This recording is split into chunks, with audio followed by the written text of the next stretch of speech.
वागर्थाविव सम्पृक्तौ वागर्थः प्रतिपत्तये जगतः पितरौ वन्दे पार्वती परमेश्वरौ। प्यारे बच्चों, नमस्कार। मैं डॉक्टर संजय शर्मा, प्रधानाचार्य Shri KSD inter college Mahavan Mathura, माध्यमिक शिक्षा विभाग की कक्षा 11 की ऑनलाइन संस्कृत विषय की कक्षा में आप सभी का स्वागत करता हूं। बच्चों, आज हम इस कक्षा में कक्षा 11 में निर्धारित संस्कृत विषय में रघुवंश महाकाव्य के द्वितीय सर्ग के कुछ श्लोकों का अध्ययन करेंगे। बच्चों, अध्ययन प्रारंभ करने से पूर्व हम कक्षा 11 में रघुवंश महाकाव्य का अंक निर्धारण तथा इस अध्ययन का उद्देश्य हमारा क्या है, इस पर विचार करेंगे। तो आइए सबसे पहले देखते हैं अंक विभाजन। रघुवंश महाकाव्य का अंक विभाजन इस प्रकार है। यह 20 अंक का निर्धारित है। इस 20 अंक में सबसे पहले किसी श्लोक की संदर्भ सहित हिंदी में व्याख्या पूछी जाती है, जो कि 7 अंक की निर्धारित है, जिसमें 2 अंक संदर्भ के लिए तथा 5 अंक व्याख्या के लिए निर्धारित है। दूसरा, किसी श्लोक की संदर्भ सहित संस्कृत में व्याख्या पूछी जाती है। यह भी 7 अंक की निर्धारित है। इसमें 2 अंक संदर्भ के लिए, संस्कृत में संदर्भ के लिए तथा 5 अंक संस्कृत में व्याख्या के लिए। तीसरा, कवि परिचय एवं काव्य शैली। यह हिंदी अथवा संस्कृत किसी भाषा में आप लिख सकते हैं। यह अधिकतम 100 शब्दों की निर्धारित है और इसके लिए 4 अंक निर्धारित हैं। चौथा, काव्यगत तथ्यों एवं भावों पर आधारित वैकल्पिक प्रश्न भी पूछे जाते हैं। यह 2 अंक के निर्धारित है। बच्चों, इसके पश्चात हम रघुवंश महाकाव्य को पढ़ने का हमारा उद्देश्य क्या है, इस पर विचार कर लेते हैं। तो देखिए, सबसे पहले हमारा उद्देश्य है संस्कृत पद्य विधा का परिचय प्राप्त करना। दूसरा हमारा उद्देश्य है श्लोकों के स्वयं शब्दार्थ, भावार्थ एवं संस्कृत व्याख्या करने की क्षमता का विकास करना।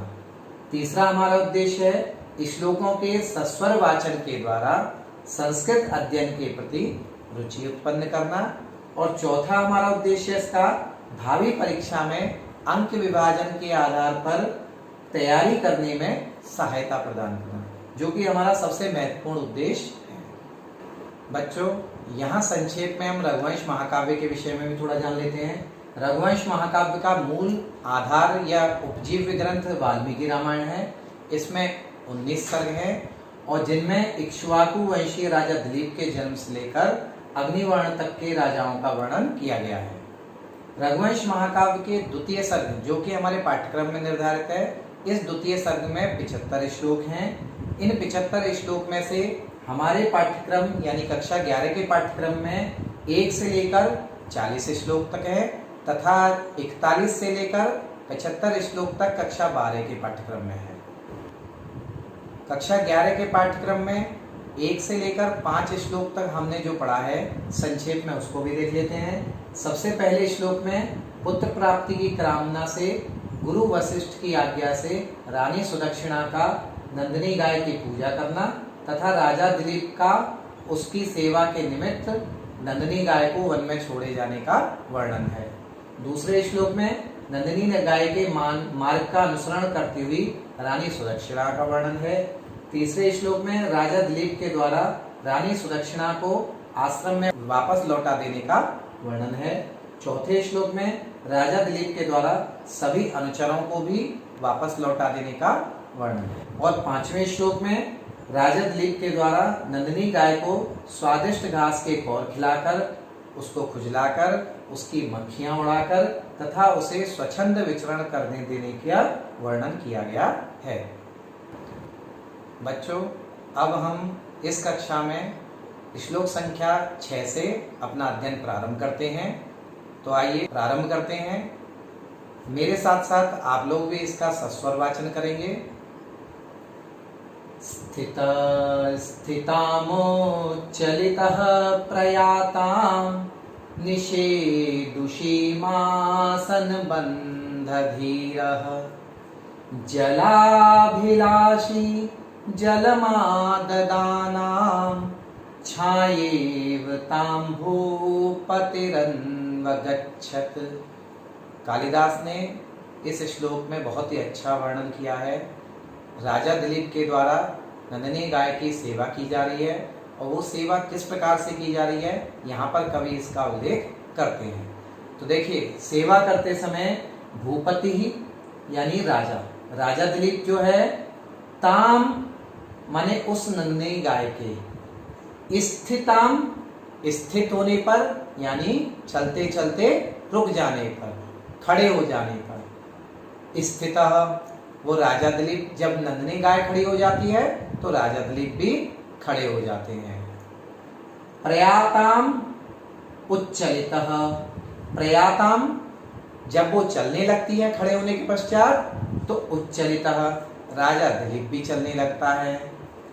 निषेदुषी, निषेदुषी आसन बंधधीर, और जब नंदिनी गाय बैठती तो राजा दिलीप भी आसन लगाकर एकदम आराम से, सुख से, वह भी सब चिंता को छोड़कर आराम से बैठ जाते थे।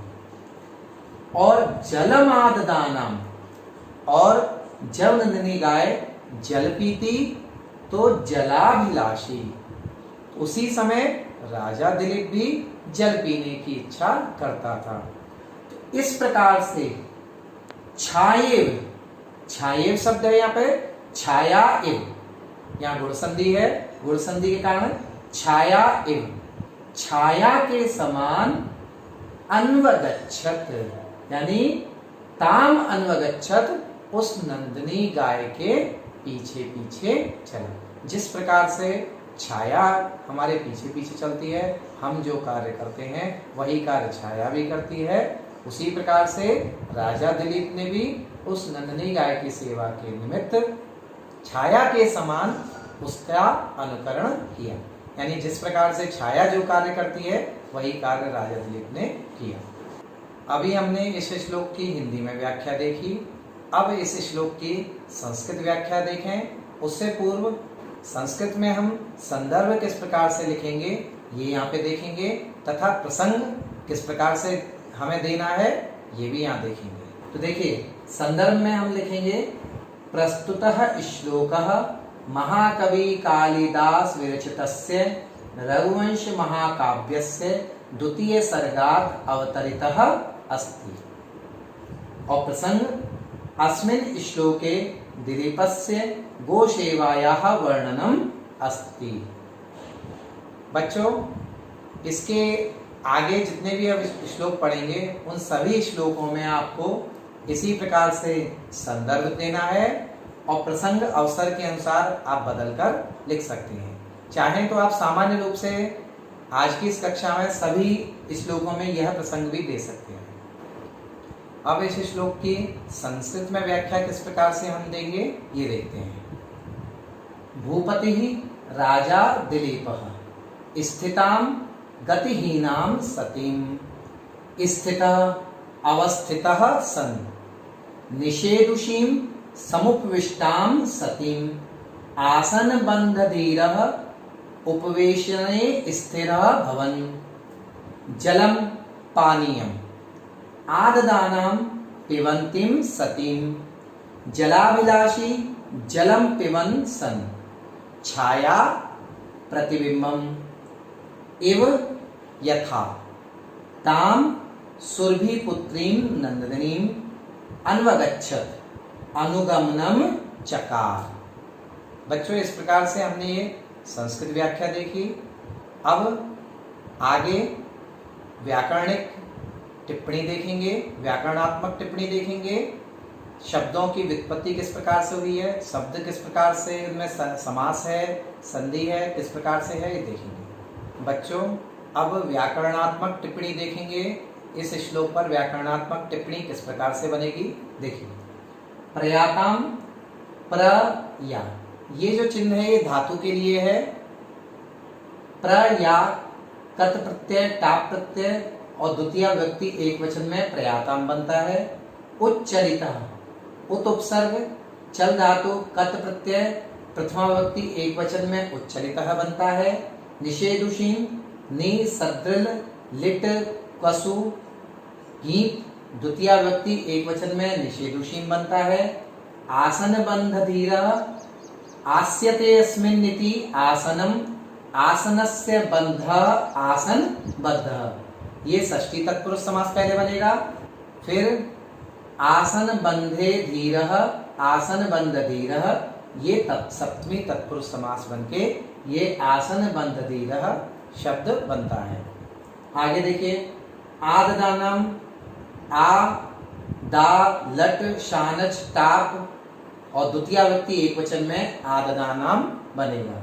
जलाभिलाषी जलम अभिलषितुम शीलमस्य उपपद समास, जल अभिलष धातु ऋणी प्रत्यय प्रथमा व्यक्ति एक वचन में जलाभिलाषी बनता है। अब इस पद्य का काव्य सौंदर्य देख लेते हैं। रीति इसमें वैदर्भी रीति है। वैदर्भी रीति क्या होती है इसको भी समझ लीजिए।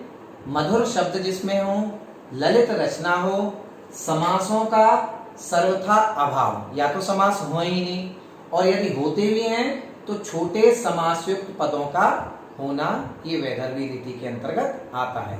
कालिदास की रचनाओं में वैदर्भी रीति के दर्शन हमें प्राप्त होते हैं।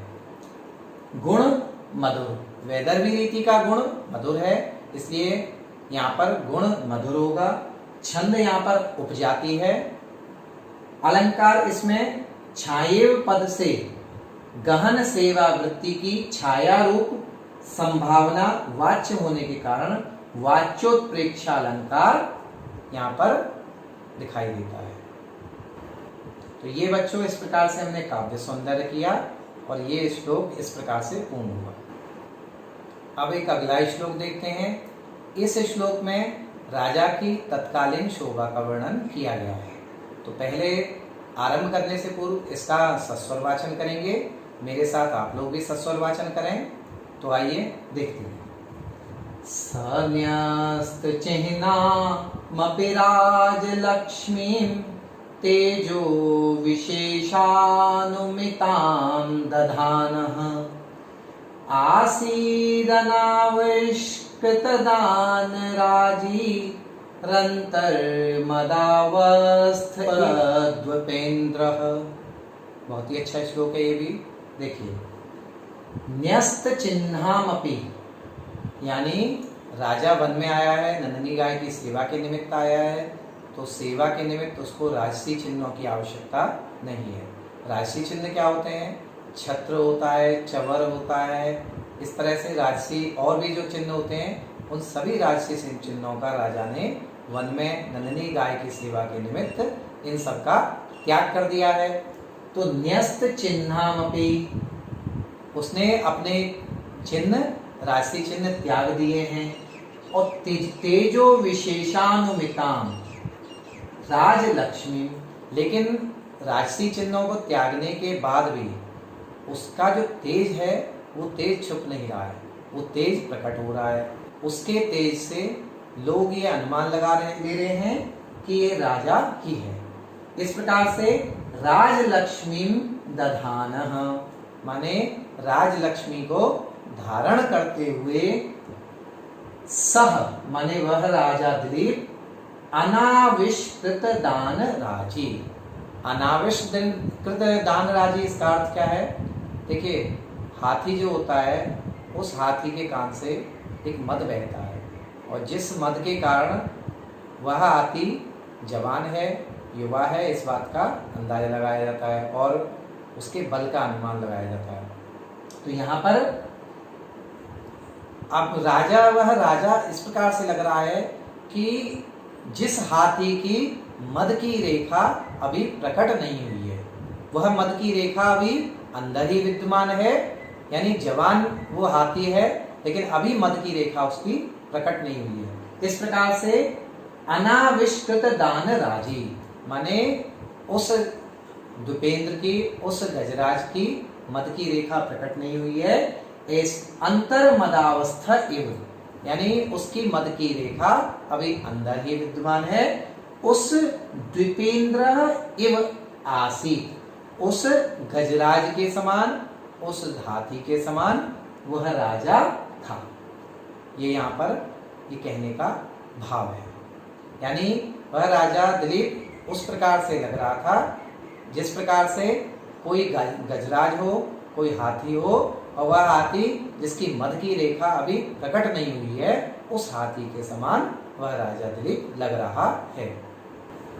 बच्चों, यहाँ पर अब हम संस्कृत व्याख्या देखेंगे।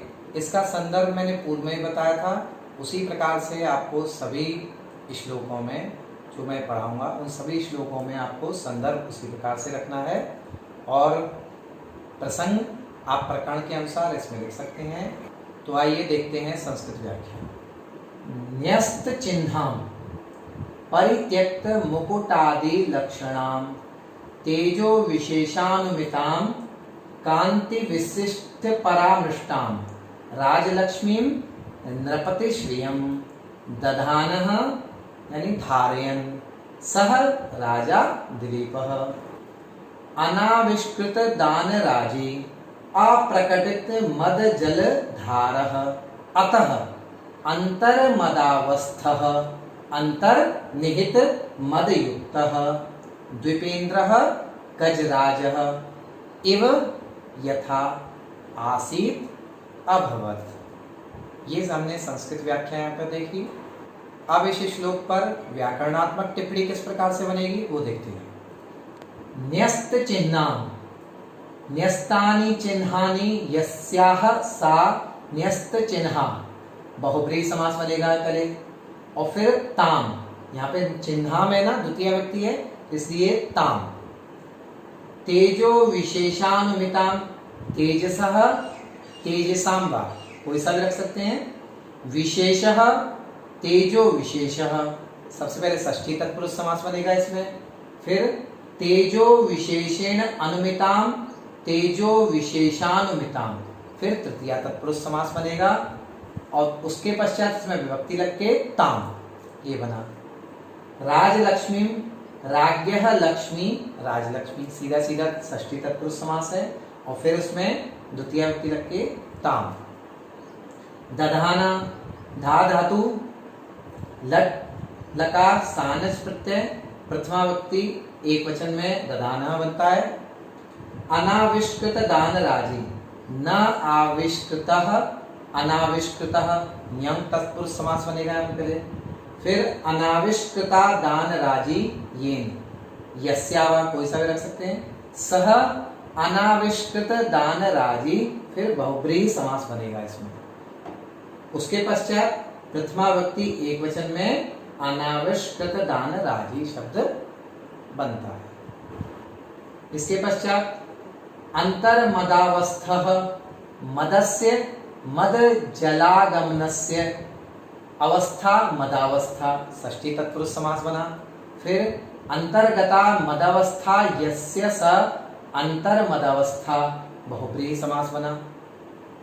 इसके पश्चात द्विपेंद्र शब्द किस प्रकार से बनेगा देखिए। द्वाभ्याम मुख शुंडा दंडाभ्याम पेवती इति द्विपः, द्विपानाम इंद्रः द्विपेंद्रः, षष्ठी तत्पुरुष समास बनेगा यहाँ पे। फिर प्रथमा व्यक्ति एक वचन में बनेगा द्विपेंद्रः। इस प्रकार से व्याकरणात्मक हमने इसकी व्युत्पत्ति देखी, व्याकरणात्मक टिप्पणी देखी। अब इसका काव्य सौंदर्य देखते हैं।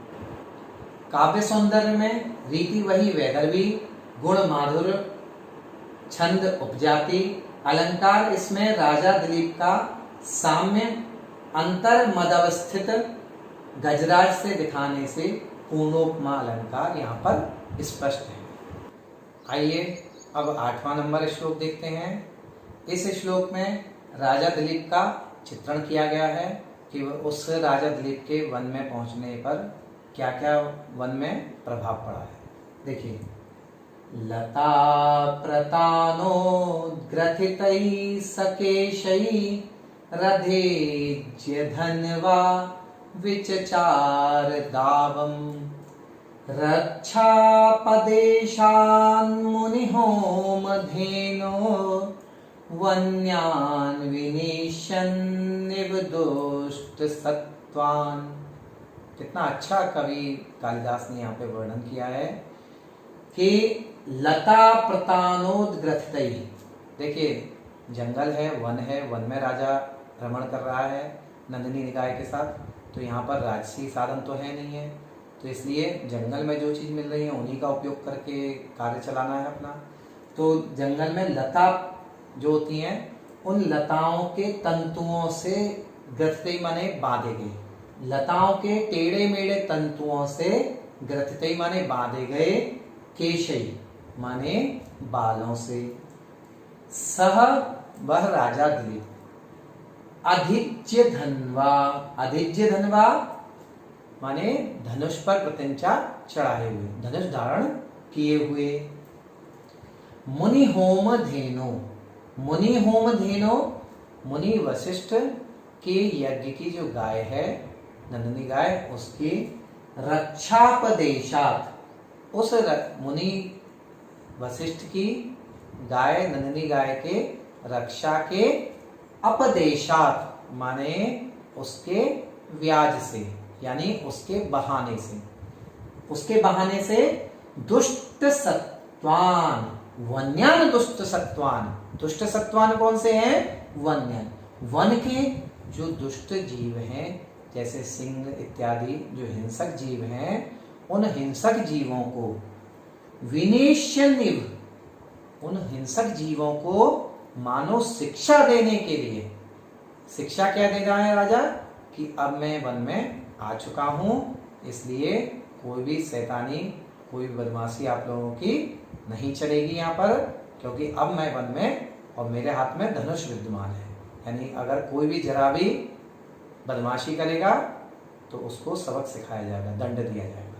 यह यहाँ पर शिक्षा देने के लिए है ना, शिक्षा देने के लिए दावम है ना, दावम माने वन में, और विचचार माने वह राजा दिलीप घूम रहा हूं, माने शिक्षा देने के उद्देश्य से कि भाई अब यहाँ पर कोई बदमाशी आप लोगों की नहीं चलेगी, मैं यहाँ पर वन में आ चुका हूँ, ये शिक्षा देने के लिए राजा मानव वन में घूम रहा हो। तो बच्चों ये यहाँ पर हमने इसकी हिंदी में व्याख्या देखी।